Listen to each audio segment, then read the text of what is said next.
Hello everybody, welcome back to the channel, and today I'm doing a different type of video than what I normally do. In this, we're just going to be putting a bunch of superhero movies that I've seen into a tier list, and just to kind of start off to save myself some time, I went ahead and just scanned through all of the pool of movies and found all the ones that I have yet to see. So there you go. For those of you who have seen any of these, which one do you recommend? But anyways, let's go ahead and just get started with none other than the Iron Man trilogy. And I mean, it's pretty standard here. I'm just going to go ahead and delete E here, get rid of E tier for right now. You know, just classic A, B, C, D, F for American grading system, plus the S tier for masterpieces. And you know what? I think to start with Iron Man 1, it's very, very amazing. It's I would say damn near perfect, if not perfect. For right now, I'm going to put it at the top of A tier. I love Iron Man. I just think, I don't really think I have it in my personal top 10. And I'm going to try to keep that S tier sacred. Almost call it S for sacred. So I'm going to put Iron Man 1 in A. It is, I know a lot of people put it in S. I'm going to put it in A. Iron Man 2, I think Iron Man 2 is an honest B. It's an honest B. Introduces Black Widow. It has Nick Fury as I would say minor character, but he leaves an impact. War Machine, of course, being introduced. I personally really enjoy it. I honestly didn't know it was, disliked as much as it is, for many years. I actually thought Iron Man 2 was really, really good. So there's that. Iron Man 3, I almost call it Tony Stark, because he's not Iron Man through a lot of the movie. Plus the Mandarin fake out was kind of upsetting. I'm just going to put it in C tier. I have nothing, I shouldn't say I have nothing to complain about it. It's a lot of things I like about it, a lot of things I don't like about it.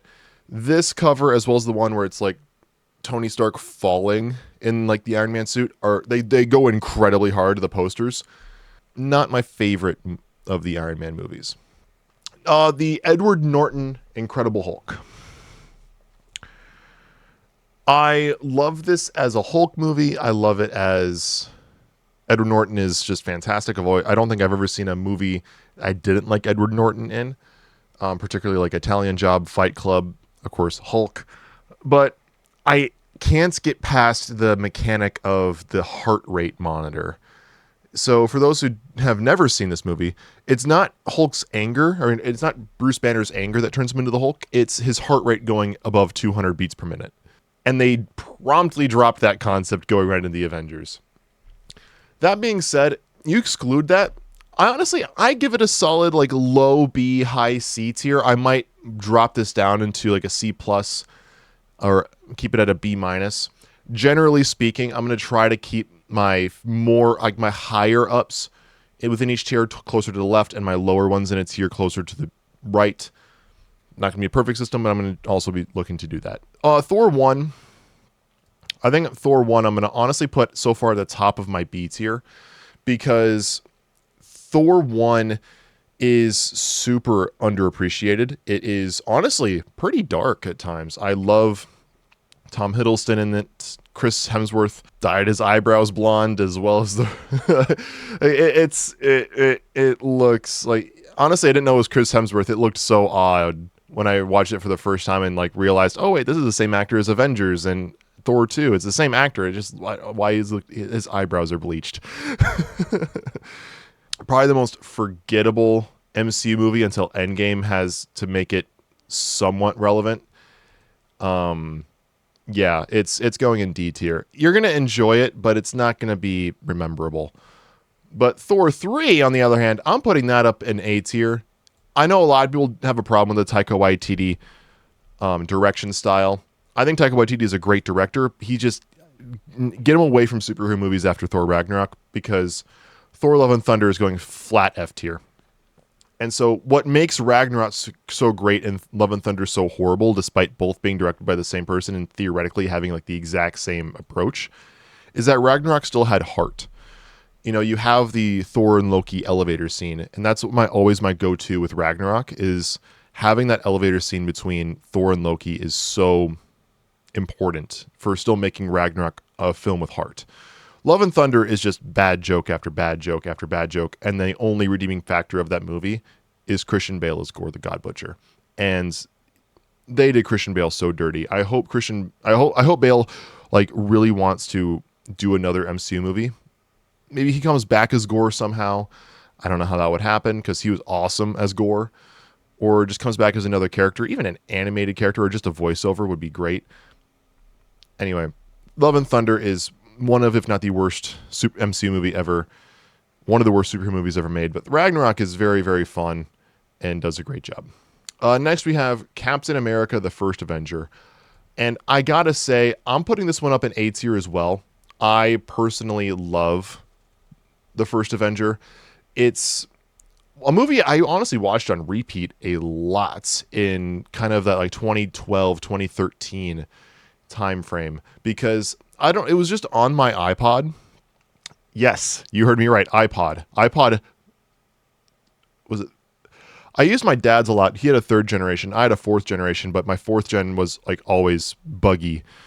So I used both. I think I had it on both because I remember watching it before bed a lot. I'd watch like 20 or 30 minutes, fall asleep, and then just kind of pick up the next night. And I probably rewatched The First Avenger probably about 10 times in middle school.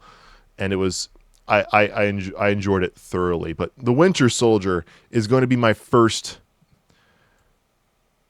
S tier. It is, I'd argue The Winter Soldier is the best non-Avengers MCU film. If you don't believe me, just rewatch it. I have a friend who for years was like, Civil War is the best Captain America movie. Like Civil War is the best non-Avengers film. And I see the appeal. I love Civil War. It is a great film. The Winter Soldier is leagues ahead of it. Winter Soldier is so much better. And I think a big part of it is it still feels like a Captain America movie. Civil War just feels like Avengers 2.5. It feels like another chapter for the MCU. The Winter Soldier felt like a Captain America movie. And speaking of Civil War, we're going to go right into it. And I'm going to put this one kind of right above Ragnarok, but under Iron Man, kind of right there in A tier. It is fantastic. It's weird to say how much I praised the first Avenger, but put Civil War above it. Yet I still feel like I'm talking down on Civil War. Please let it be known I love Civil War, and it's great. Zemo is a phenomenal villain choice for this movie, and it just does fantastic. And, I mean, don't even get me started on, all the heroes matching up. The first appearance, of course, of Black Panther and Tom Holland's Spider-Man. Fantastic. Next, we're going into the Guardians trilogy. And Guardians 1, I'm going to put, honestly, at the top of A tier. I'd honestly... Like, Guardians 1 is one of my all-time favorite superhero movies, period. And I'm honestly tempted to put it into S tier. But I'm going to keep it here at the top of A tier. I think that's a very, very respectable place to put it. And speaking of Guardians of the Galaxy Volume 2, I'm going to put that one at the top of B tier. I feel like Volume 2 still hits a lot of the right notes. I feel like the middle can get a little slow when, like, all the heroes are on the Ego, the Living Planet. It's weird to say that when Kurt Russell's also playing Ego. When they're like on Ego and like in that middle, like it gets a little bit slow. The beginning opens up hot with the battery scenes and the thievery and all that stuff. That opens up amazing. It ends unbelievably hard. It's awesome. But that middle just feels slow every single time I watch it. But Guardians of the Galaxy Volume 3 is one of the most emotional comic book movies I've ever seen. And I'm going to put that right next to Guardians 1. I honestly flip-flop these ones all the time. And I don't know which one to do it. For right now, I'm just going to go Guardians 1. Like I said, this is not going to be a perfect system. Generally speaking, the ones closer to the left are ones I like more. The ones closer to the right/bottom are the ones I like least within each tier. And now we're going to go right into the 4 Avengers films. Avengers 1, I mean, how do you not put this? I'll actually put this right above Iron Man, between that and Guardians 3 in A tier. It's, I think, beautifully a simplistic approach to combining all the heroes. Use an already used villain. Use a villain you've used before with Loki. Plus, Loki was the first villain for the Avengers in the comics, so it really kind of ties things full circle. And, let people kind of get used to the Mark Ruffalo recasting while also, introducing all the characters and letting, the characters really speak for themselves. I think it's a very simplistic approach. The costumes are really good. I actually do really like the Captain America suit, despite how bright and simplistic it is. But going into Age of Ultron, this is a movie that's been getting a lot of positive... Like, people have rewatched this movie and they're like, it is honestly still great. Honestly, I'm putting it above the first Avengers movie.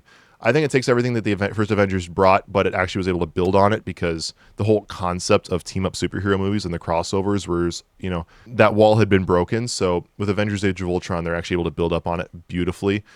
Albeit he was in the movie very little. Quicksilver was done, I think, very well. The introduction, of course, of Scarlet Witch and Vision. Ultron was a very, very...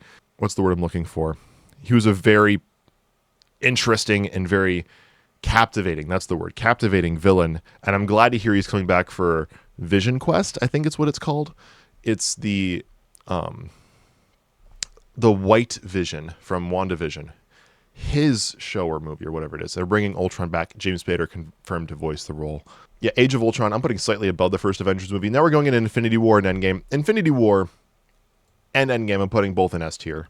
Honestly, I don't see them as two separate films. I see them as a part one, part two of the same movie. So, like, for one, those who've been watching streams of mine know that I'm currently reading Harry Potter for the first time because I didn't own these as a kid. And for those who are curious, I'm on the chapter The Second Task. But that's how I feel about like the Deathly Hallows movie. Movies, because it's a part one, part two explicitly of the same book. It's adapting the same thing. I feel like of Infinity War and Endgame, although they're adapting, the Infinity Gauntlet storyline relatively loosely, it's still a singular 5.5 hour film. I actually try to watch Infinity War and Endgame back to back nowadays. I don't really watch them, one night, one the next night or whatever like that. I try to watch them in the same night. Then that brings us to the Ant-Man trilogy, and those who know me personally know I'm not the biggest fan of the Ant-Man sequels. I do like the first one. I'll put that one in the kind of towards the bottom of B tier. I'll put it above the Hulk, kind of like around that Iron Man 2 range. I do enjoy it. I love the spy themes. I love Yellow Jacket as a villain. He's super fun. Of course, Luis in there making, the best stories. And I think the first Ant-Man is league's the best one, and it was a movie I didn't expect to be good, and it was great. Ant-Man and the Wasp, Ghost was okay as a villain. I liked Lawrence Fishburne's character. I honestly forget he's in the MCU sometimes. And Michelle Pfeiffer coming in as Janet Van Dyne, I think, was a great casting choice. The post-credit scene in this movie is among the best I've ever seen because it reminds you about Infinity War, as Ant-Man and the Wasp came out in between Infinity War and Endgame. And I don't know, it just didn't feel as fun. It just kind of felt like another chapter in the MCU. And going into Quantumania, am I the only one who actually enjoyed Quantumania? I actually do enjoy this movie. I love Jonathan Majors as Kang. I'm not putting it above a C tier by any stretch of the imagination. But for people who say it's an F tier movie, I don't get it. I do see the Shark Boy and Lava Girl, Spy Kids 3. Visually, this movie is very similar to those Robert Rodriguez movies, and I'm the biggest Spy. I love Spy Kids. I love Shark Boy and Lava Girl. At least I did when I was a kid, and I really liked Quantumania. Sue me. I love it. I really do enjoy it. I think it has a lot of funny moments. Honestly, I'd put it above Ant-Man and the Wasp. Yeah, I'm putting it above Ant-Man and the Wasp. Honestly, I don't really care for this one. This one's kind of forgettable. This one, I think, swung for the fences, and it's at least more entertaining for me. Plus, I love the final fist fight between Kang and Ant-Man. Now, do I think Kang was kind of wasted on an Ant-Man movie? Yes. But that doesn't mean he wasn't still very entertaining as Kang. Now we have the first Doctor Strange, and this movie's kind of weird with me. I'm putting it up in A tier. I'm going to put it kind of right by Iron Man 1. So when I first watched Doctor Strange in theaters, I thought it was fun. I enjoyed it. I'm like, it's another MCU movie. It's Benedict Cumberbatch's Doctor Strange. Pretty cool. I didn't really know a lot about Doctor Strange. And then I realized, kind of going into Infinity War, when I first got to college, a lot of my friends I made in college had never seen Doctor Strange. So I'm like, well, let's at least show you Doctor Strange because he's going to play probably a big role in Infinity War. So I rewatched Doctor Strange, and I found out about these people not having seen the movie, like one after another. And it was just a matter of, hey, let's just go back to my dorm. Let's watch it. So we went back to my dorm, and I watched this movie probably about 5 times my freshman year of college. And every time I liked it more. And Doctor Strange swiftly, because of Infinity War and Endgame as well, became a top 3 favorite superhero of mine, period. For those of you who are wondering what the other 2 are, they are Spider-Man and Nightwing, particularly. Next, we have Doctor Strange in the Multiverse of Madness. And this movie still holds the record for me of most times seeing a singular movie in the theaters at 5. I had an AMC membership and I got movies really cheap. And I loved it. I'm putting it in B tier. I'm one of the people who actually does like Multiverse of Madness. And you know what? Even the Illuminati stuff aside, it is just a fun movie. I am really hoping Sam Raimi comes back to do Doctor Strange 3, but this time he gets to pen the script and actually be a part of the film from the start to finish instead of just kind of taking over the directive vision of the pre-existing script like what he did for Multiverse of Madness. If he gets to actually plan everything out, we're in for a treat because my favorite singular shot of the MCU is in this movie. It's at the end. If I can find a picture to put on screen or get a clip of it, I will, or I'll let you know somehow. It is where Doctor Strange at the end of the movie is making like those wings of the damned. And it's that mixture of the practical effect zombie Doctor Strange with the special effects of those souls. It's, oh my God. It is my favorite shot in the MCU. And next we're going into Black Panther 1. And Black Panther 1, one of the best villains, it's Chadwick Boseman, who was pitch perfect casting for T'Challa. I'm going to put that one in A tier. And I'm going to put it kind of right by Thor Ragnarok and Captain America the First Avenger. And I love it. The CGI, I feel like there should have been one more fight scene in it. It definitely slows down a lot. But that's a very, very minor nitpick. And the only other thing is the CGI at the end kind of takes me out of the movie. The CGI in the final fight, it's not good.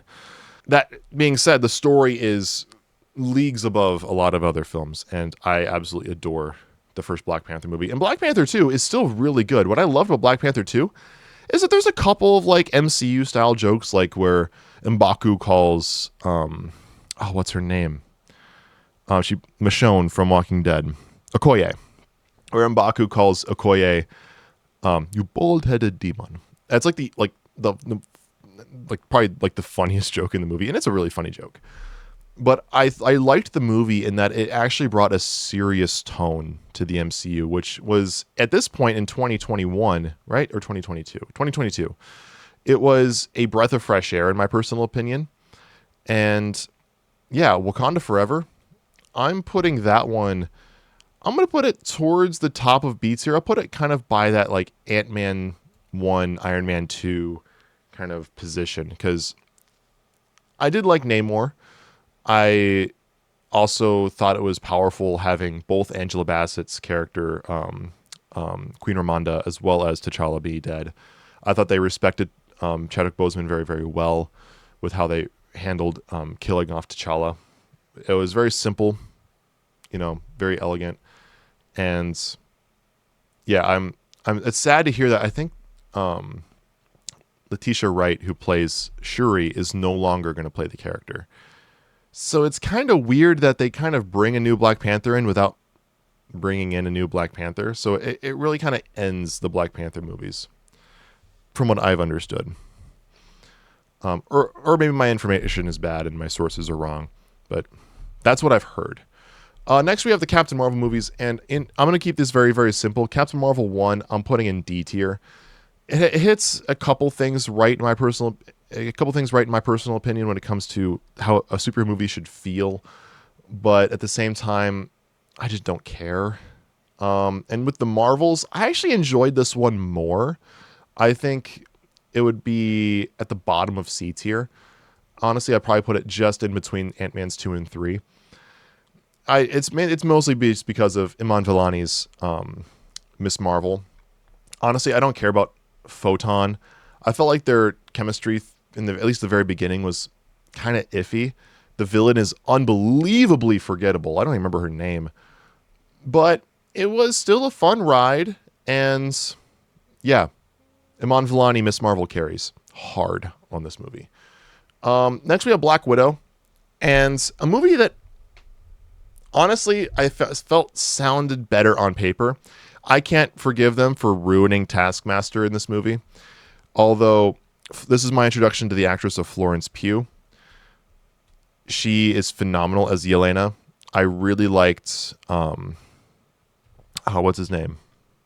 End up playing the Red Guardian. I thought he was really fun. I can't remember the actor's name for the life of me right now. It was, on paper, I think it was going to be fine, but I can't help but put it in D tier. I'll put it a step above Captain Marvel, but it's not much above it. I'm not putting it above Thor Dark World. I have not watched it. I've probably seen it twice, and I don't intend on watching it anytime soon. But next we have Shang-Chi, probably the most surprising movie post-Endgame.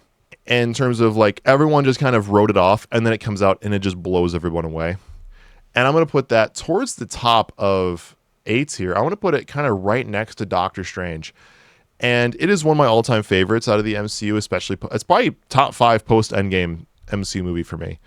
And it is so good. Next, we have Eternals. A lot of people put this in D or F tier. I'm going to put it in C. And I'm going to put it probably at the top of C tier, kind of right next to Iron Man 3. I am one who has read the Eternals comics before the movie came out. When the Eternals was like first announced, I was just getting into reading comic books.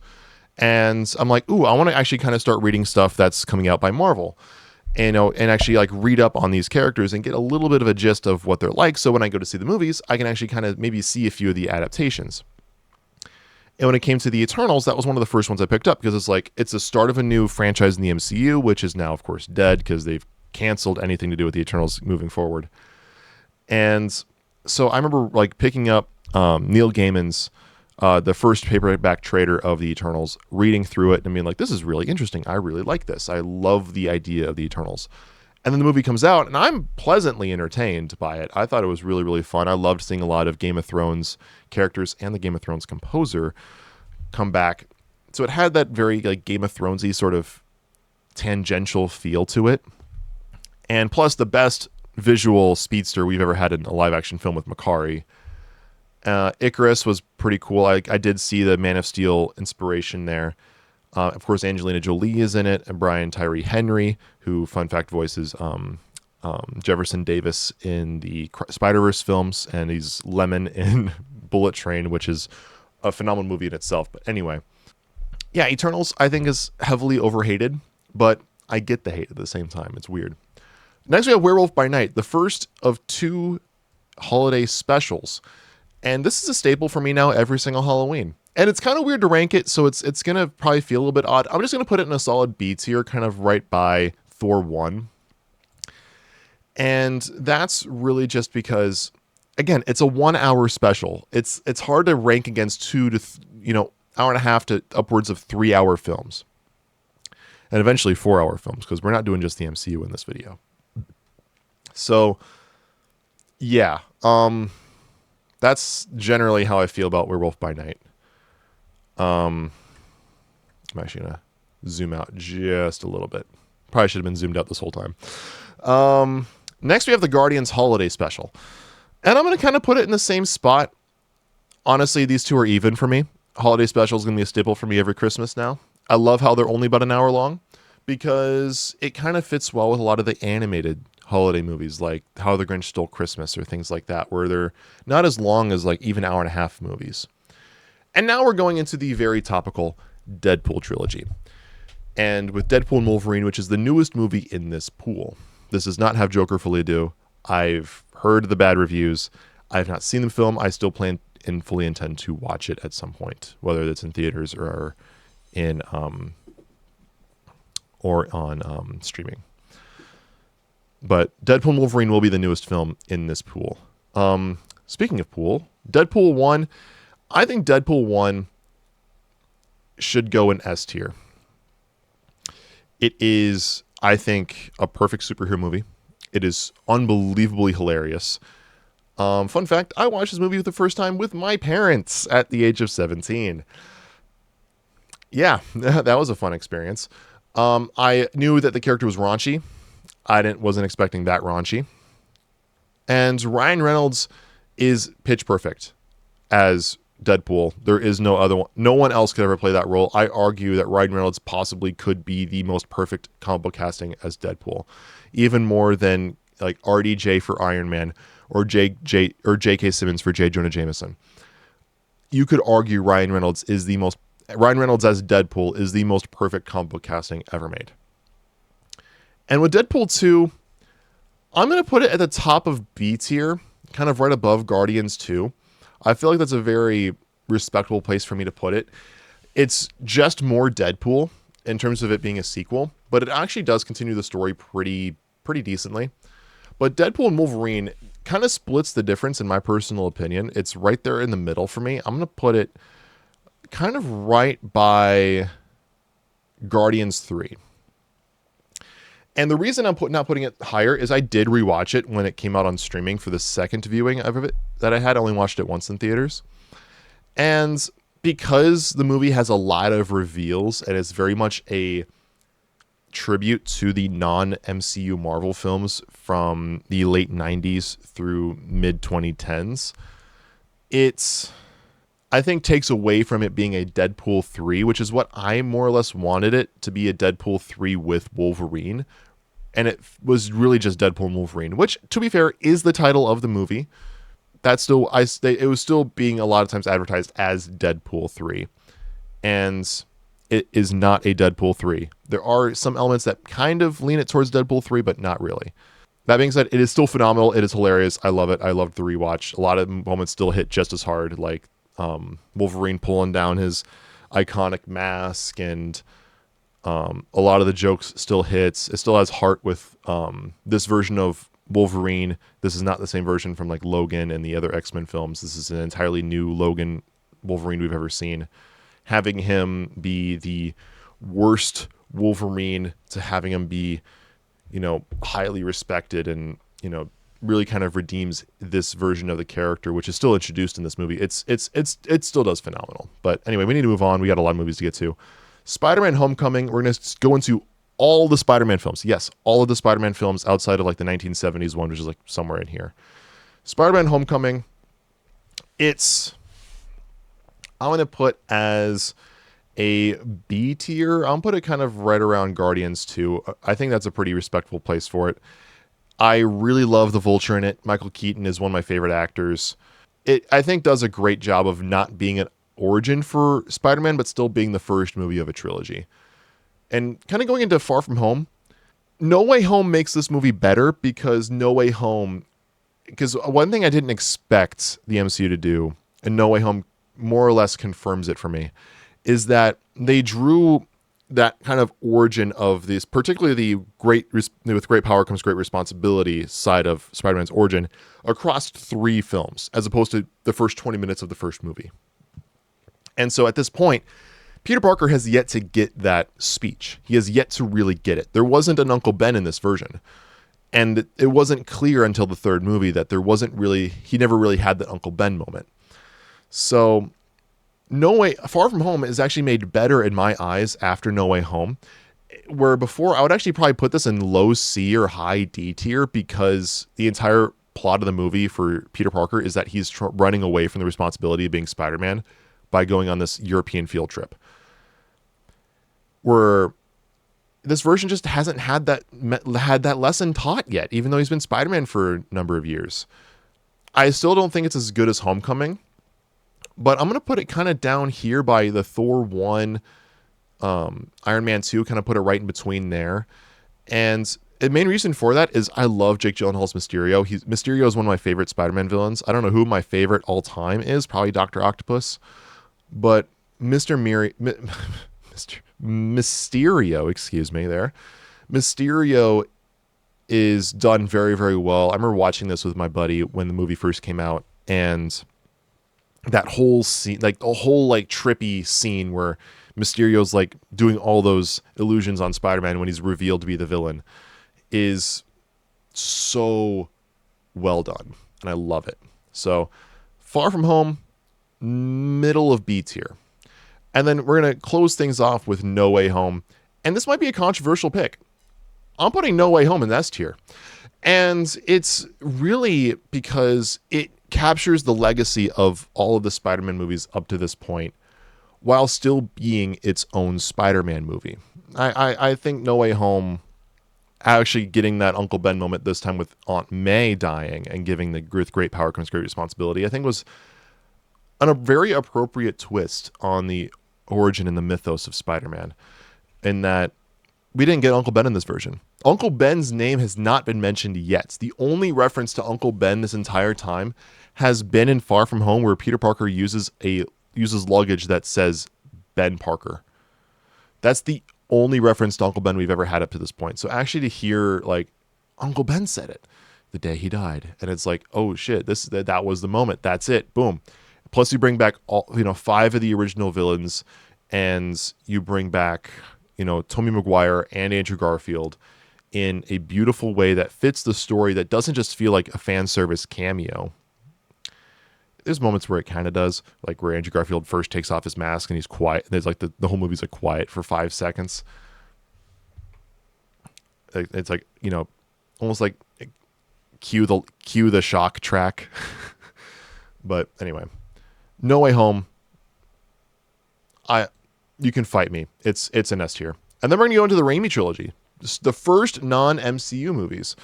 So with Spider-Man 1, I mean, does this not go A tier? Or hell, does this not go S tier? Like, I'm going to put this towards the top of A tier. I'm going to put it just above Deadpool and Wolverine. I'd say it's probably the first movie I saw in theaters. Like, I love the first Spider-Man film. It's perfect with Green Goblin. It's very, very well. We all know. But Spider-Man 2 takes it to another level, and that goes in S tier.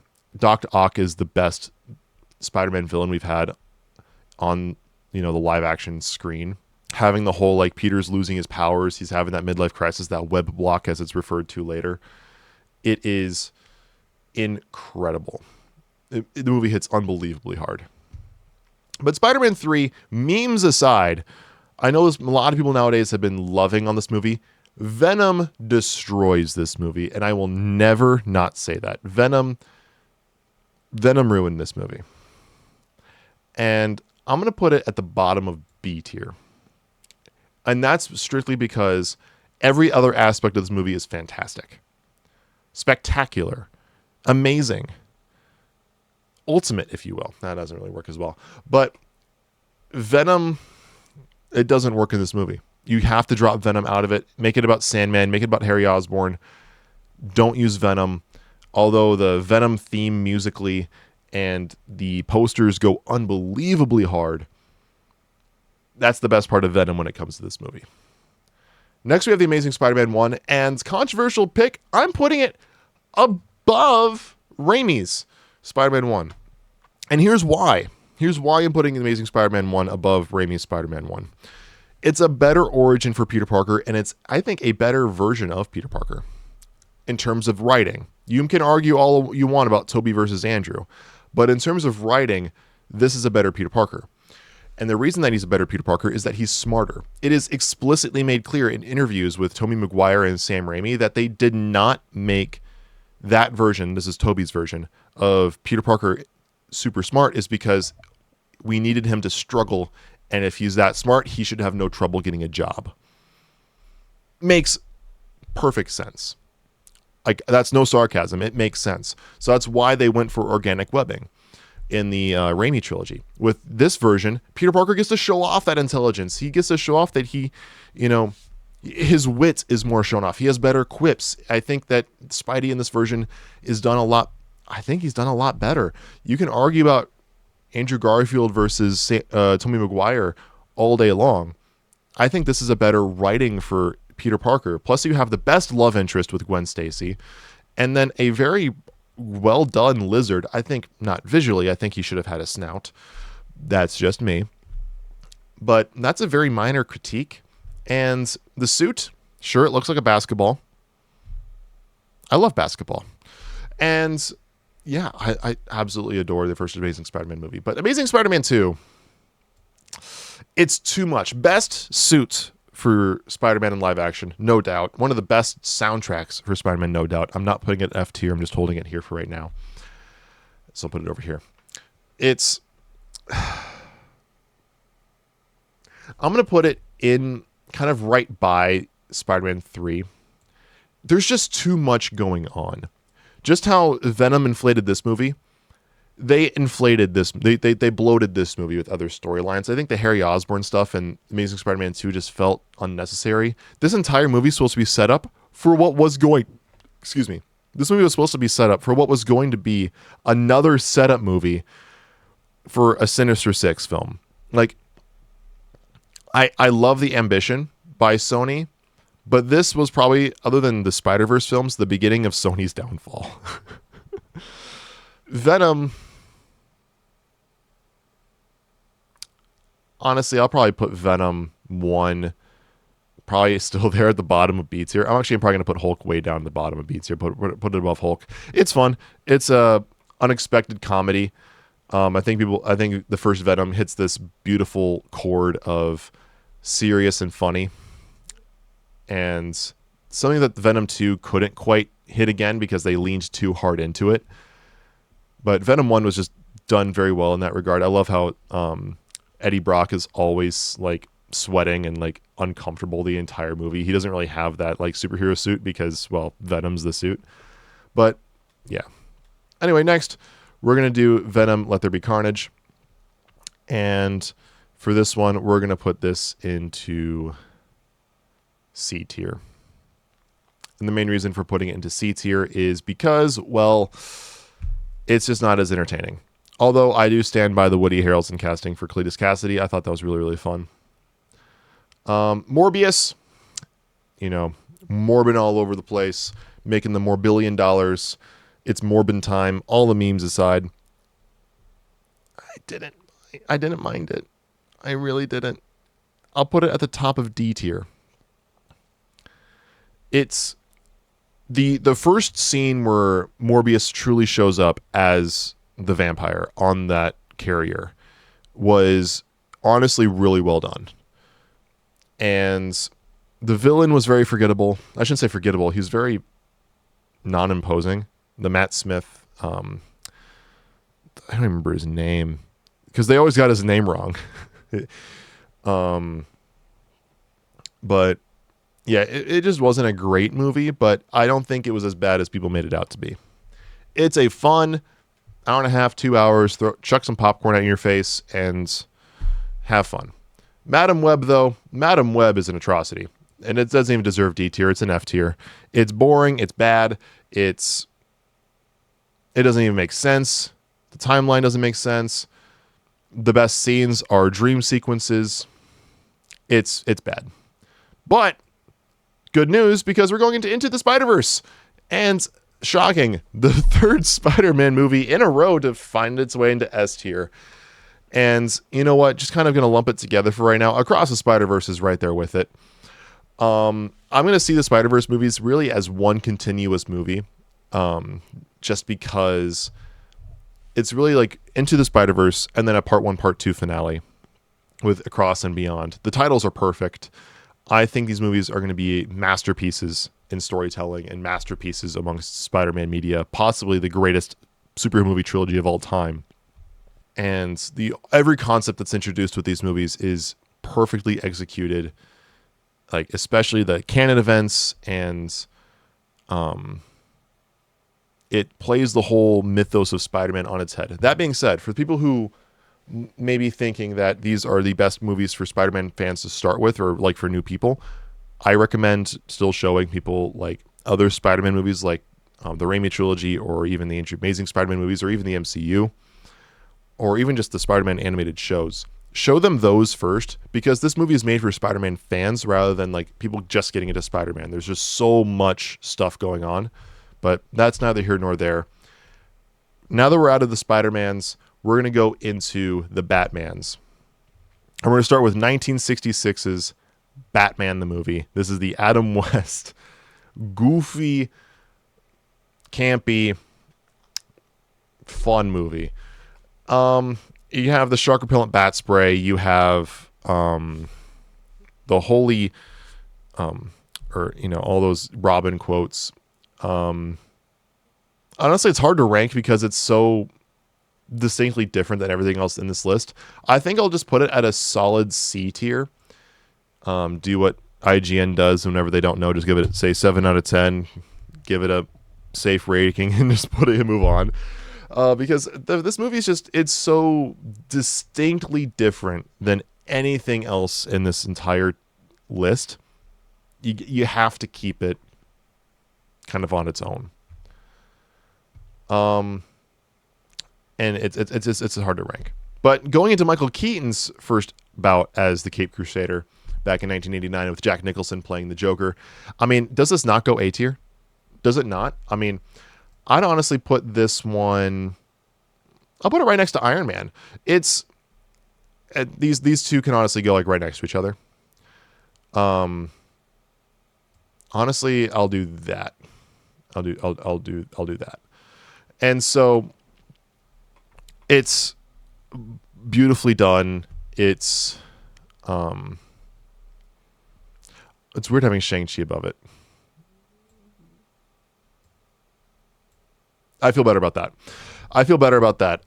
So 89's Batman, I mean, Michael Keaton,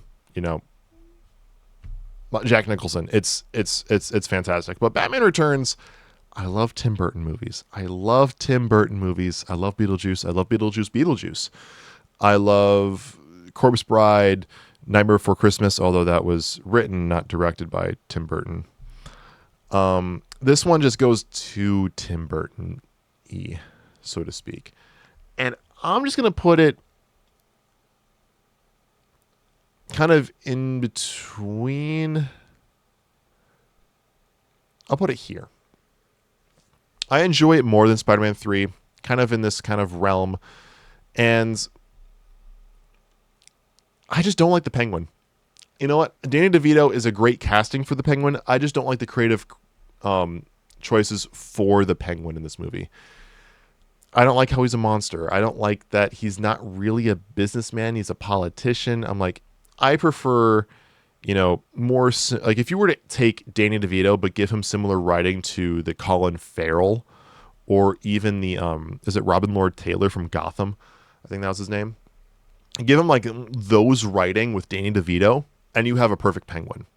I just don't like the monster living in the sewers. He eats cats. He's too grotesque for me. But Batman Forever, though, this is the Jim Carrey as the Riddler, Tommy Lee Jones as Two-Face. Sorry, Tommy Lee Jones as Joker, and because he's not really playing Two-Face. We all know he's not playing Two-Face. That is not Harvey Two-Face.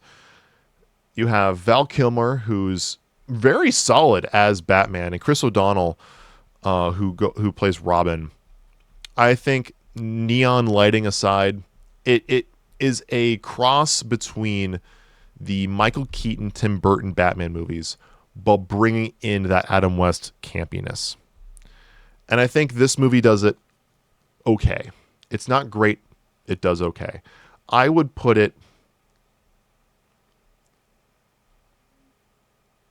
I would sooner pick up Forever than Batman the movie, but I respect Batman the movie for being as campy as it is and them going for that, than Batman Forever trying to kind of bridge this Michael Keaton darkness with that campiness.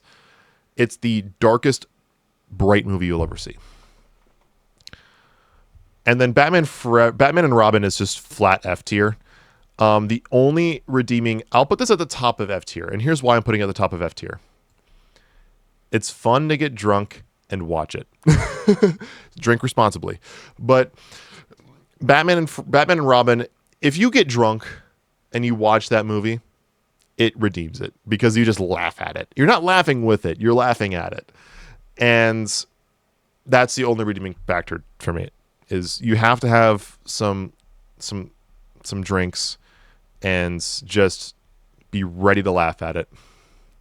But then we're going into the greatest superhero movie trilogy of all time, the Dark Knight trilogy. And Batman Begins,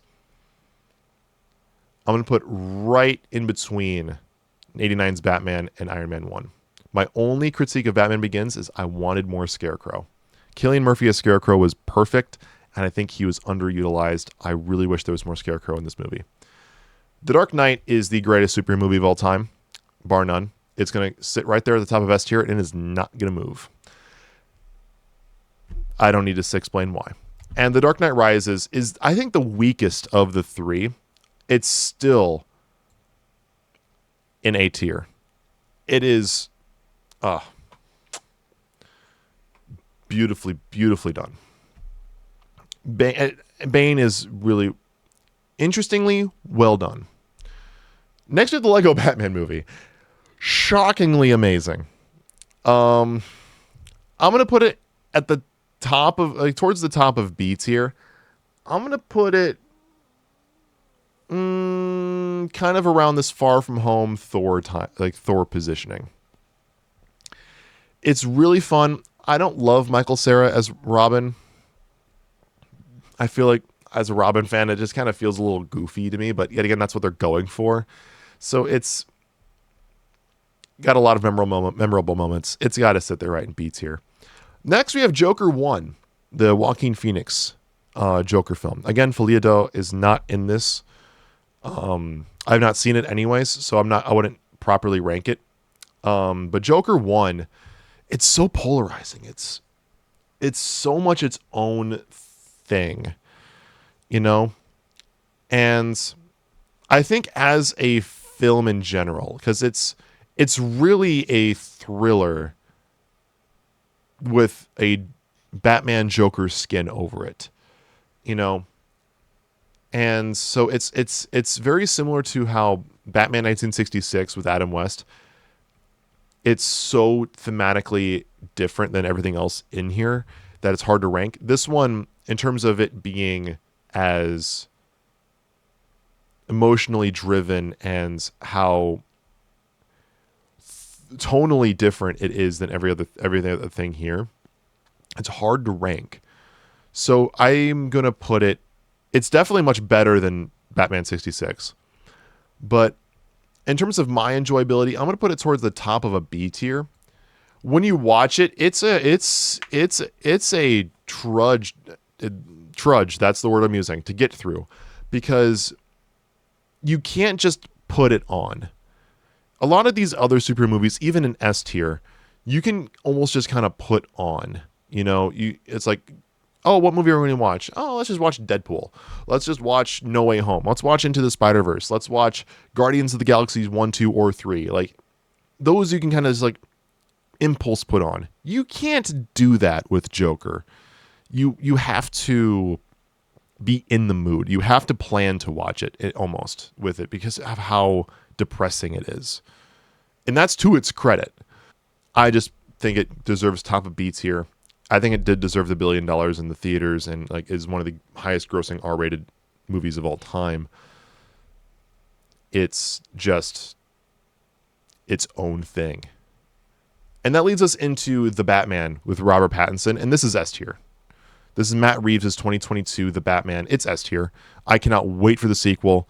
I'll put a link to what I think the sequels should do. My video about that in the description below. Long story short, I go into like villains, ideas, and what the main idea of each of the sequels should go into. I think Robert Pattinson is a phenomenal choice for Batman. I love the bat suit. I think it's the best Batman movie in terms of taking the comics and putting them on the screen. Watching this movie still feels like you're watching a Batman comic. And I'm actually going to put this movie up towards the Avengers films in terms of where it is in the S tier, because I'm actually going to do this really quickly. Yeah, I feel like that's more accurate. Actually, I'll put Endgame kind of over here, and I'll keep Endgame there. Like I said, these are really the same movie. Because the Batman, comparing that to Dark Knight, like, you're watching Dark Knight, and it's not, like, you don't see the Dark Knight coming off the page. You feel the grittiness and it coming off the page with this Batman movie. I had been begging for probably a solid 10 years for a dark Riddler live-action Batman movie, and this delivered in spades. It's beautifully done. Next, possibly the first superhero movie I've ever seen, an X-Men 2000. And it is, I would say, the most concise viewing experience for a superhero movie. And I would put it top 3, if not the best superhero movie to show somebody for the very first time. Someone who'd never seen a superhero movie before. I would almost vote this one as the best one to start with. I might be biased, but that's where I'm thinking. And I'm going to put it at the top of B tier. I'm actually going to put it right next to Guardians 2 and Deadpool 2. And that's just because it's just solid all the way through. I don't have a bad thing to say about it. It doesn't do a lot of things amazingly well, but it doesn't do anything poorly. And when you're averaging 7 and 8 out of 10s on everything across the board, it earns you, it does a lot. It does a lot to be consistently great, or consistently good versus doing a few things great. And then X-Men 2 does everything that X-Men 1 did, but did it better. And I'm going to put that right here. It's one of the best X-Men movies made. But X-Men 3: The Last Stand, I'm putting in D tier. You're introducing a lot of new characters. The whole concept of the Cure, which is, I think it's a good choice. But after all, the departure of Bryan Singer as director, because at the time he was doing Superman Returns, which we'll get to later, it lost a feeling of its identity comparing to the first 2 X-Men movies. And it's the first of, sadly, 2 failed attempts to adapt the Dark Phoenix saga. Next, you have X-Men First Class, and I constantly refer to this movie as the most underrated superhero movie ever made. There's no aspect of this movie that isn't done well, and I'm putting it up here with X-Men 2. I don't think there's a part of this movie that is ever done poorly. There is one thing. The fact that Darwin is the first to die despite his powers being, I can't die. That's dumb. But every other aspect of this movie is done, I think, very, very well. Kevin Bacon is honestly a pretty good villain in this movie. And yeah, James McAvoy, Michael Fassbender as Xavier and Magneto. Perfect castings. And X-Men Days of Future Past? I mean, does this deserve anything less than being up here by Iron Man and these 2 Batman films? It is probably the best of the it's probably the best Bryan Singer X-Men movie. Right? Is that movie still directed by Bryan Singer? But anyway, we're going to go into Dark Phoenix, and this movie is hot trash. F tier. I can't rewatch it. I refuse to rewatch. Oh, no, that's Apocalypse. Sorry, that's Apocalypse. We'll put Apocalypse back down here. Considering I talked about Dark Phoenix and just, burn. But X-Men Apocalypse, I don't know, C tier. I'll put it kind of by the Batman Forever Eternals position. It has a lot of good moments, like Quicksilver's scene saving everybody but in the mansion. You have, of course, Archangel makes an appearance. Fun fact, that's also the guy who plays Roger Taylor in Bohemian Rhapsody. But you also have younger Cyclops and Jean Grey, and it tries to bridge the gap going into the first X-Men movie, but it's very much kind of doing its own stuff. Apocalypse,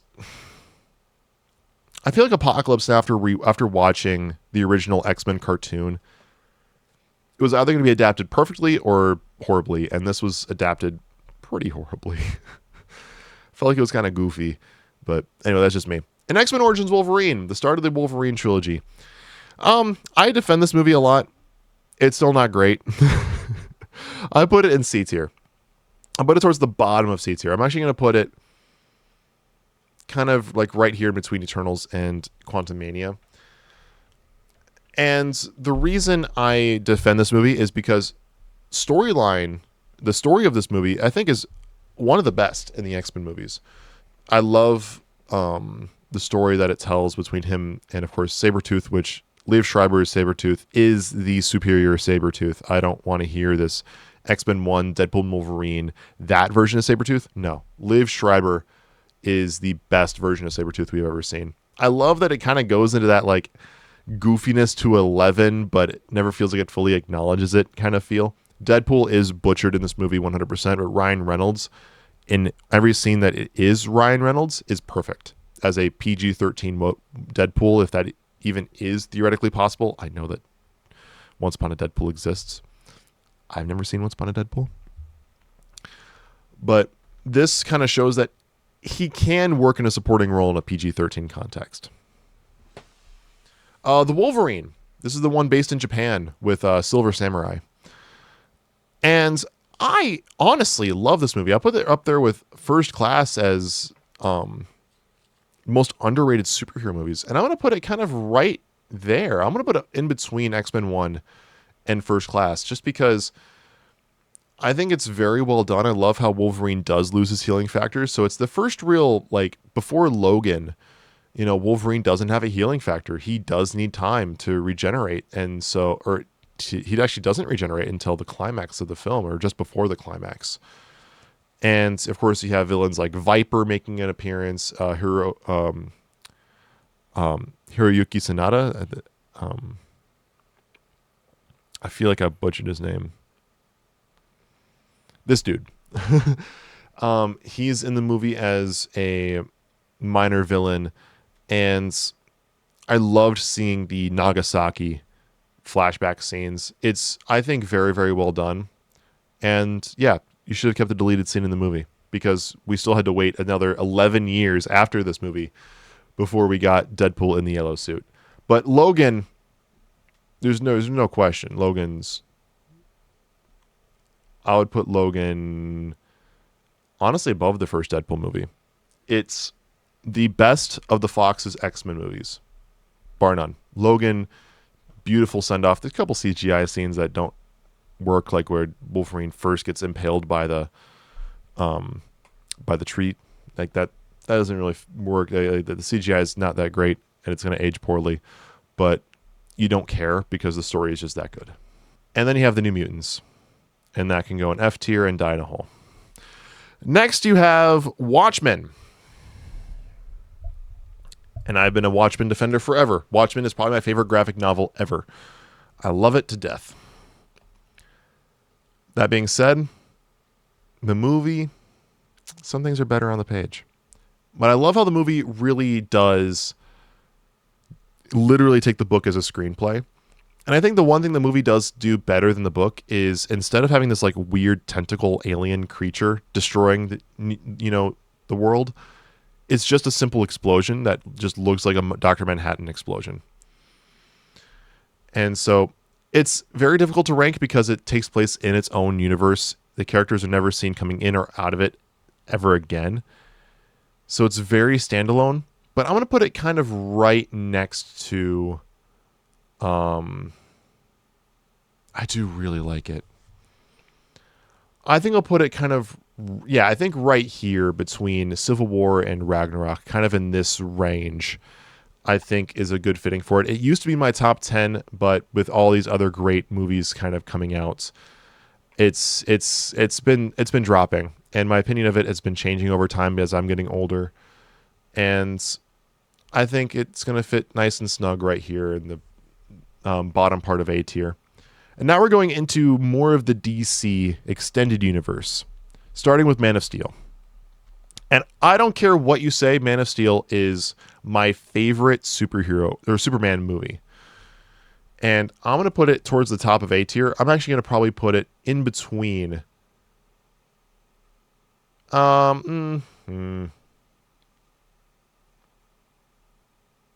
Actually, I'll put it above the Avengers movies, and I'll move Deadpool and Wolverine up there. I think that's better. So there is kind of generally where I'm going to put Man of Steel. I 100% understand that Superman should not kill. I understand that argument, but it's always, I feel like, should have been Superman will never kill unless it's a last resort, and that's what Zod gave to him. This is your, like, you, no choice. You know, it's either kill me or these people die. And Clark / Kal-El / Superman chose humanity, and he killed Zod. I think the writing for that was actually very well done.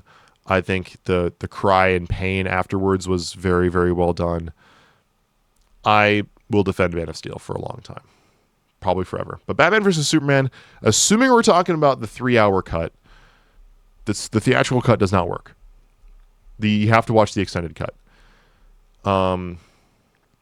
It's really a Batman movie with Superman in it. Fun fact, Superman in this movie has less speaking lines than Spider-Man does in Civil War. It's true. I'm going to put it in B tier, but where in B tier? I think here is fine. Kind of in between Spider-Man 3 and Amazing Spider-Man 2, kind of in that realm. I can't help but notice flaws in the movie, but I still have fun with it. I still fuck with it. It's a good movie. Then you have, this is the Ultimate Edition. Why do they have both? I don't care. I'm just not going to rank the Ultimate Edition because I'm only going to acknowledge the Ultimate Edition. So we're actually going to put this here and move this to the bottom, and I'm just not going to rank that one. Because that's not the same as like 2017's theatrical Justice League and the Snyder Cut. Those are different movies. And we'll get to those in just a minute here. But Wonder Woman 1 is going to go towards the top of A tier. I'm actually going to put it right around Deadpool and Wolverine. It's a bit slow to start, but when it picks up and goes hard. It is fantastic. Wonder Woman 1984. Oh, the drop-off. I'm going to put Wonder Woman 84, I would say, at a solid C-, bottom of C tier. I can't quite put it with Morbius, but I can put it here. I've retooled it myself in my DC Extended Universe fanfiction videos, playlist link in the description of this video. Wonder Woman 1984. It's got too much going on. Pedro Pascal carries it. Theatrical cut of Justice League. F tier. Horrible. I like three things that it's in this. I like three things from this Justice League movie that isn't in the Snyder Cut, which I do put in S tier personally. I'll put it at, it's my second favorite superhero movie ever. Polarizing choice, I know. I grew up on DC, guys. I have a favorite. I favor the Justice League more than the Avengers, and I love this movie. I love it. Love it, love it, love it, love it, love it. But when it comes to this version, the theatrical cut, what I enjoy of it is three things. Number one, the Batman rooftop scene in the very beginning. I love that whole vibe. Number two, the scene, I want to say, was it between, I think it was between Diana, not Diana, it was between Alfred and Bruce Wayne, where Bruce says to Alfred that Clark Kent is more human than I am. Superman is more human than Batman. That's my favorite line, 100%. And the last thing, did I have a third thing? Did I actually have a third thing? I'm trying to remember if I even had a third thing. Those two things for sure, though, 100%. Aquaman 1. Aquaman 1 goes in a solid bottom of A tier for my personal opinion. It is very, very fun. Amber Turd is in the movie, unfortunately. But it's got a couple moments of bad acting, particularly by one of the younger Aquaman actors. The movie still goes hard. It's still great. I love it. And Aquaman 2, I know no one watched it because the DCEU was dead. It was the last official movie in it, and people no longer cared. But this movie actually went pretty hard. I'm not going to lie. If you haven't watched it yet because the DCEU is dead and you just don't have an interest, just pick this one up as, just a fun, evening. Just got home from work. You're about to, order a pizza and you just want to watch something. Give it a watch. It's fun. The best part about this movie is the Arthur Curry and Orm brotherhood like rivalry, because they're on the same team now.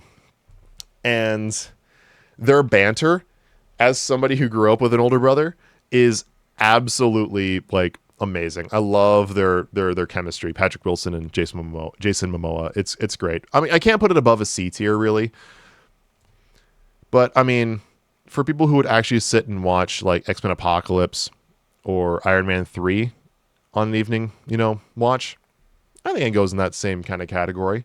Next, we have Shazam 1, and Shazam 1 gets an honest to God B tier. I'll put it kind of up here by Thor 1. It's a lot of fun. I think that's the biggest word to describe Shazam is fun. And the first one does a phenomenal job at that. You really do get that kind of big, kid becoming an adult feel. And yeah, Mark Strong as Dr. Sivana, incredible. But Shazam Fury of the Gods is not as good. But I do not understand the hate towards this movie. I genuinely enjoyed it. I've seen it 2 or 3 times. And each time I'm like, I don't get the hate. Everyone's like, this is the worst superhero movie like ever made, or one of the worst, top 10 bottom tier. I'm like, it's not great, but it's not bad. Bottom of C tier, sure. I put it actually a step above Wonder Woman 84. But I really liked Helen Mirren as, one of the villains. Lucy Liu is really the big villain of the movie. Rachel Zegler is, of course, Rachel Zegler. That's all I'm going to say there. But I really enjoyed it. I thought it was a lot of fun. Birds of Prey, longest name ever. Or as people attend to apparently call it, is Birds of Prey and the Fantabulous Emancipation of One Harley Quinn.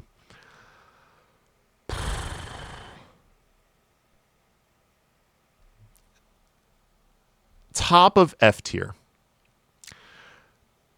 It is a horrible movie. I do not ever plan to rewatch it. Or actually, no. Bottom of D tier. I feel like with D tier movies, there's an element of being able to rewatch them at some level. And I know I just moved it a little bit up Captain Marvel. With D tier, to me, there's still some element that I can rewatch it from time to time, whether it's because of an actor's performance or what have you. And for Birds of Prey, that's really 2 actors' performance. Margot Robbie is still perfect as Harley Quinn, but Ewan McGregor as Black Mask is just too entertaining. It's just that every other aspect of this movie is hot dog water. It is bad. Don't even get me started on what they think is Cassandra Cain. 2016's Suicide Squad. This is the Will Smith one. And this is the David Ayer one. That's why I always call it 2016, because that's just the year it was released. And it's going... I'll actually put this kind of next to it in D tier. It's got some rewatchability to it. It's definitely, if you want to watch Captain Boomerang, and Jai Courtney does a phenomenal Captain Boomerang, this is why you have to watch it. Will Smith as Deadshot, sure, is entertaining. I can't help but see the Fresh Prince on the screen. Either love Will Smith in a movie, or I don't like Will Smith in a movie. And this is one of those don't like. It's very rarely in the middle. Jared Leto Joker, of course, in the movie, that brings it down. Amanda Waller is still beautifully well done. I do really like Rick Flag, but of course, every aspect that is good about the Suicide Squad movie is made better with the James Gunn version, in my opinion. I've met people who are the opposite way, but I mean, this one's just more fun. It's more emotional. Starro the Conqueror is a very pleasant surprise in this movie. And it's just got that whole James Gunn feel to it. And it's amazing. I'll put it right next to, I'll put it above Dark Knight Rises. Actually, I'll put it I'd actually probably put it above Watchmen nowadays. Kind of here, I think. Yeah, I think right there. Kind of right by that Iron Man, Doctor Strange, Shang-Chi, Days of Future Past. Kind of in that realm of A tier, because it is so much fun. That's the biggest thing, is that it's just so much fun to watch. Idris Elba's Bloodsport. I loved seeing Joel Kinnaman back as Rick Flag. I loved this version of the character, even though it's the same version. Harley Quinn, of course, is perfect in this movie, done by Margot Robbie. King Shark is entertaining. Polka Dot Man, what a surprise. Ratcatcher 2, very emotional. There isn't a character in this movie that I don't feel for. Black Adam. I don't like The Rock. I have been very vocal on that. I do not love The Rock as an actor, because the ego on this man. I think the only movie I genuinely love Dwayne The Rock Johnson in is probably Moana. And even that, he's kind of blowing up with having both the live action and the sequel to Moana coming out in the same year. Plus, he has that. Dwayne Johnson should not be in the superhero genre if he has that contract, the thing in his contract where he says he cannot lose a fight. Because now everything's just boring. And so, whatever that contract is. But Black Adam, all the other characters, especially Hawkman and Dr. Fate, they carry this movie. I even loved, was it Atom Smasher? So much fun. The Henry Winkler cameo is also very, very well done. But Black Adam, I think I'm going to put as towards the top of C tier. I love the soundtrack. I love Dr. Fate. I love Hawkman. And Black Adam was fine, I guess. I don't know. But Blue Beetle. Good Lord, this movie goes unbelievably hard.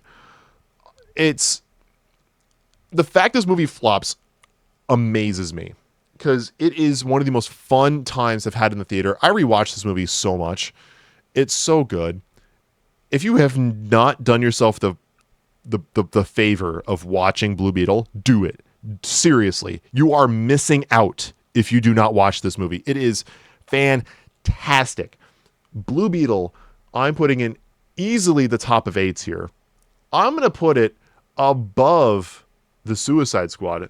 I want to put it above Iron Man. But I'll put it right next to it in terms of how much I enjoy it. It has kind of that, for those of us who remember Puss in Boots: The Last Wish, particularly, I say those of us who remember because it's kind of a weird pull. Perrito. That character, we all expected from the trailers to be the annoying comic relief who's never going to be serious in the entire movie. And then, of course, he shocks everybody in that one scene where Puss has a panic attack and actually has a serious moment. This movie does the same thing with George Lopez's character, where I was expecting George Lopez to be that, quirky, annoying, very loud comic relief. He was not. He had very emotional scenes. I'd almost argue the most emotional scenes. And honestly, took this movie from being good to being great. And I am stoked to hear that, I hope I'm saying his name correctly, but Xolo Maridueña is going to be returning as Blue Beetle in James Gunn's DCU. I am so happy to hear that. I hope they bring back the practical suit. It looked fantastic. Even if the story itself isn't continued upon, this movie is still great. Next, we have The Flash, the last DC Extended Universe film. And The Flash, I'm going to put kind of by Aquaman 2, Iron Man 3. I'll put it right under, kind of right by Black Adam. And I boil it down to, I would say, 3 things for The Flash and why it bombed. And this is going to be in no particular order. Number 1, people do have a preference to Marvel over DC. So DC immediately has, a reputation battle against them, because more people are going to be interested in watching a Marvel movie than a DC movie. They see DC, they don't watch it. I have met those people. And when it comes to The Flash, point number 2, the DCEU was dying. People lost interest. This movie was supposed to be, as quote, the pivot into the DCU. It is not that whatsoever. And I think after the first showing came the first day and the reports and the reviews were coming out, that people knew that wasn't going to be that pivot. People who were waiting for those reviews to come out before they watched it were never going to watch it, and thus lost a lot of potential viewers. And number 3, of course, the Ezra Miller drama, which I'm not going to comment on in this video, but we all know played probably the biggest role in this movie flopping the way it did. But what I did like about it, Michael Keaton as Batman had a couple cringy lines, but overall, phenomenal seeing him return. The Flash, in terms of the character, I always feel like he was more like Wally West than Barry Allen, but he was a lot of fun. Sasha Calle, is that how you say her name? I don't know. As Supergirl, fine. I think she did a very respectable job. I like how they brought that Flashpoint, fake out. Oh, it's supposed to be Superman who's weakened in that cell, but it's really Supergirl, even though they revealed that in the trailers. I thought that was very, very well done. Please, DC, give us a Flash movie that doesn't adapt Flashpoint. And next, we have Green Lantern. And I defend this movie a lot. I do. 2011's Green Lantern. And the biggest thing with it, it's after its time. Imagine if this movie came out in like 05 or 06. Sound, special effects and all. It would just be seen as a lot of special effects and a decent superhero movie. But it came out in 2011. Iron Man just changed the game. The MCU was just starting off. DC tried to copy it and make their own first attempt at their start of a superhero universe with their Green Lantern film. And of course, it bombs hard. And they swept it under the rug and said Man of Steel will be the start of their new universe. Which, of course, also ended 10 years later. Green Lantern 1, I put at the bottom of C tier. I'll actually put it kind of in between Wonder Woman 84 and Shazam Fury of the Gods. It's not great. I don't even know if I'd call it good, but it's fine. Superman 1978. I mean, it's A tier. I'm going to put it right here. It is probably the best version of Superman we've ever had on the screen in terms of being the ideal altruistic Superman. But like I said, I just prefer the Man of Steel version. Maybe it's because it's more modern, it's more my generation. I don't know. But this is a better version of Superman. I just prefer this one, just in terms of favoritism. Superman 2, I'd say it's just as good. So I'm actually going to put it right next to it. But I do prefer Terrence Stamp's Zod. But we have Superman Returns. And Superman Returns is a C+. Yeah. I think Kevin Spacey was amazing as Lex Luthor. I think Brandon Routh was very respectable as Superman. I think this movie is hated on for a lot of reasons that I don't quite understand. Solid movie. Good, not great. Now we have the Blade movies. Blade 1 saves Marvel from bankruptcy. It is a vampire movie first, superhero movie second, Marvel movie third. And yeah, it's great. It's, I think, a solid B tier movie. I would actually put it probably right here. No. I'll put it here. And so with Blade, it's Wesley Snipes. There's only ever been one Blade, and so far there's only really going to be one Blade. Blade 2, it's better.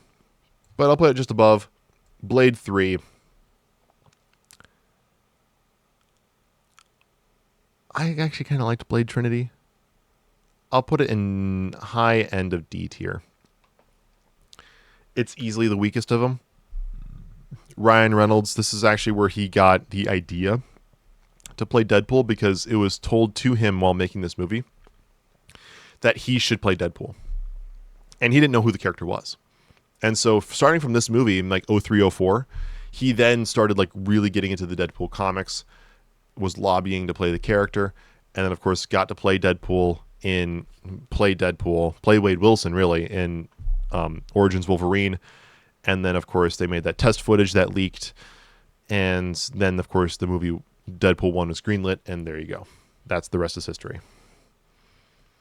Next we have Ben Affleck's Daredevil, and I don't want to talk about this movie any more than I have to. It is one of the worst movies I've ever seen. It's, I would say, second or third worst superhero movie I've ever seen. It sucks. But Elektra is better, but still not good. I will put it here. It's better than Daredevil, but it's still not memorable. But now we have the Ghost Rider movies. And I'm actually going to do Ghost Rider 2 first. It's also D tier. Honestly, I fell asleep. The special effects are unbelievably amazing for, 2011? I think. And that's about it. Plus the ending scene where he sends somebody straight to hell beyond a penance stare. Amazing. Ghost Rider 1, though, it's still fun. I will put it towards the top of C tier. I'll put it right under the Flash, kind of like right by the Flash in terms of how much I enjoy it. And now we have the two Fantastic Four movies. We have the first Fantastic Four. This is the Ian Griffith, and Chris Evans, Michael Chiklis, and Jessica Alba, if I remember correctly. Yeah, it's not a good Doctor Doom, but it's still, until First Steps potentially dethrones it, it's still the best Fantastic Four movie. I can't put it above a B tier. But Fantastic Four, Rise of the Silver Surfer, you ruined Galactus. Silver Surfer was probably the best part of the movie, and if I remember right, he was barely in it. And I wasn't happy watching any of it. But it's cool seeing Captain Holt in it. I will put it towards the top of D tier. And Fan Four Stick, because it's not the Fantastic Four, will go as the worst superhero movie I have ever seen. Bar none. The worst I have ever seen. Ever. Do not watch this movie. Do not waste your time. I would have rather have watched paint dry for an hour and a half. Or for 2 hours, however long this movie was. It's bad. It is bad. Just look up the picture. Actually, don't even look at the picture. I'll put it right here. Bing! That's what Doctor Doom looks like in this movie. And you tell me if you want to watch it. Next, we have Keanu Reeves' Constantine. I want to say that's what this is. This is just very, very small. So I'm just going to use this as Keanu Reeves' Constantine. And controversial opinion, I hated it. I fucking hated it. Yeah, Keanu Reeves' Constantine. I love Keanu Reeves. I've been a fan of Keanu Reeves since the first time I watched Bill and Ted in the Matrix. Like John Wick, love it. I love Keanu Reeves. He is not a good John Constantine. Matt Ryan, those of you who have watched Matt Ryan's Constantine, that is Constantine. The blonde hair, the accent, the demeanor, everything is perfect. And people still say that Keanu Reeves is the best version of Constantine. It blows my mind, the amount of people that just love Keanu Reeves. And I love him too. I'm super excited for Shadow the Hedgehog. I'm super excited for all of these things that Keanu Reeves is doing. I'm one of the biggest Keanu Reeves fans. But his Constantine, I respect that he loves the character a lot. I'm happy for him that he gets to play the character that he loves. I'm just very much not a fan of it. And I'll move on from that. Howard the Duck is in this list. And I'll put it at the very bottom of D tier. I have not seen this movie in I don't know how long. I watched it as a kid. It is so unbelievably goofy and wacky. But I think the biggest thing with it is that you just have to watch it once just to believe that it exists. And I want to say George Lucas possibly directed it. He played a role in it. I'll put his role on the screen. But yeah. And next you have Jonah Hex. This is F tier. I don't care where I put it in F tier. It's just F tier. It's so boring. The only thing I liked about this movie was the whole idea of him like touching a corpse and being able to talk to them. The effects were really cool, and that's about it. Kick-Ass 1. I don't know, C tier. I know a lot of people love the Kick-Ass movies. I don't really care where I put it in C tier. I'll put it there. It's entertaining. I enjoyed my couple viewings of it. I don't get why people love it. It's not my thing. Spawn. I'll put it in D tier for now. I'll put it kind of by The Last Stand, Birds of Prey kind of range. It is some of the worst effects I've ever seen in superhero movies. But for now, it's the only thing we have for Spawn. And at times it was kind of entertaining. Will I watch it on a random, viewing maybe once every handful of years until we get a better Spawn movie, preferably that one with Jamie Foxx that's keep getting rumored to being released? Yeah. Hellboy. Hellboy 1 is genuinely fantastic. And I'll put it in A tier. I'll put it kind of right by the first Avenger, Aquaman, probably the bottom of A tier. It is super good. I love it to death. And Hellboy 2, not as good, but still very good. I'll probably put that one, bottom of B tier. A minus, B minus, I feel like are good, very respectable grades for these movies. Next, the Michael Bay Ninja Turtles movie. Yeah, I'll put that in D tier. Yeah, it's probably, I think I watched it once. Honestly, I should probably put it, I'm actually going to put it in the never seen category. I technically have seen it. It's been so long, I can't even form an opinion on it. So, considering I can't form an opinion on it, we're going to put it down there. Next, we have Jim Carrey's The Mask. Yes, this is based off comic books. And it's The Mask. It's great. I'm going to put it in B tier. Just because the comics aren't that great, and this is the only good version of it, and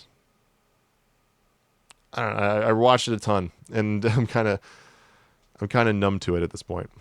I'll put it kind of around Ant-Man, I think. Actually, I'll put it above Ant-Man. There. I think that's very respectable to put it. Big Hero 6. I get the twist villain is not very well done, but I still love this movie. Solid C tier. Above Ghost Rider, above Flash. No, I'll put it kind of right by Hellboy 2. I think that's respectable. And then lastly, V for Vendetta, because like I said, we've already ranked Batman versus Superman. V for Vendetta, it's a bit slow. Natalie Portman and Hugo Weaving go amazing in this movie, but it does drag a bit. I'll put it in C tier. And with that, and an hour and a half later, holy cow, I went for a lot longer than I expected. I was expecting this to only go about 45 minutes. Here we are an hour and a half later.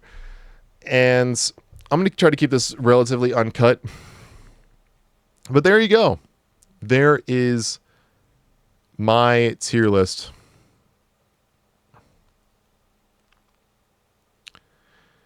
for all of these superhero movies. Now, obviously, we didn't do animated movies. We might save that for the future. Or shows. This is strictly live action films between, I think the oldest movie that I did rank was Superman 78. And the newest movie right above it, Deadpool and Wolverine. But yeah, I think that was a very fun list. I really enjoyed it. There was a couple animated movies, actually, like Lego Batman movie, and the Spider-Verse films. All live action and select animated films. But anyway, there you go. That is going to be the list. What do you guys think? What did you agree with? What did you not agree with?